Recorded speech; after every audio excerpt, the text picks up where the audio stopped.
Welcome. This video will help you understand how to relate learned knowledge and skills to real-life situations. Look at these tasks. 1. Convert 30 from base 10 to base 7. 2. Convert 30 from base 10 to base 5.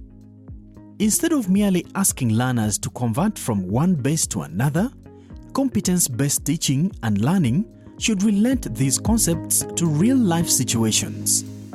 For example, converting to base 7 relates to days of the week and weeks in a month. How about the heaps of items in the market? What if the activity for the learner was a market vendor in KK Market has a basket with 30 tomatoes for sale? Look at these tasks. How many groups of 7 can she make? How much money will she get if she sells each heap of tomatoes at 2,800 shillings?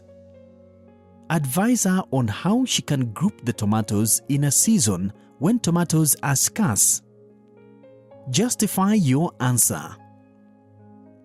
This practical approach reflects the concept of number bases in mathematics, demonstrating its real-world application. Where else can this be applied? Look at some of these examples. In this example, just asking about the effect of missionaries and a learner giving the points does not exploit the integration and application of knowledge in a real-life situation. When we give a scenario followed by a task, yes, some critical thinking happens. When a learner identifies roads to match with hard-to-reach, seek medical help to match with hospitals. Neither read nor write to match with schools.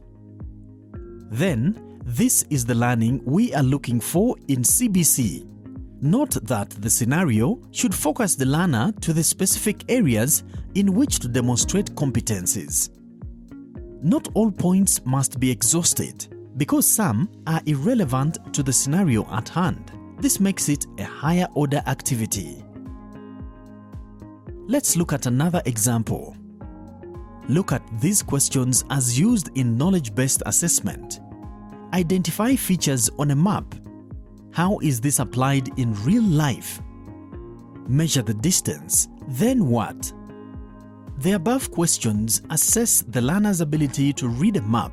In a competence-based curriculum, we use a scenario that emphasizes using map skills to solve real-life problems. How is that? Isn't it empowering?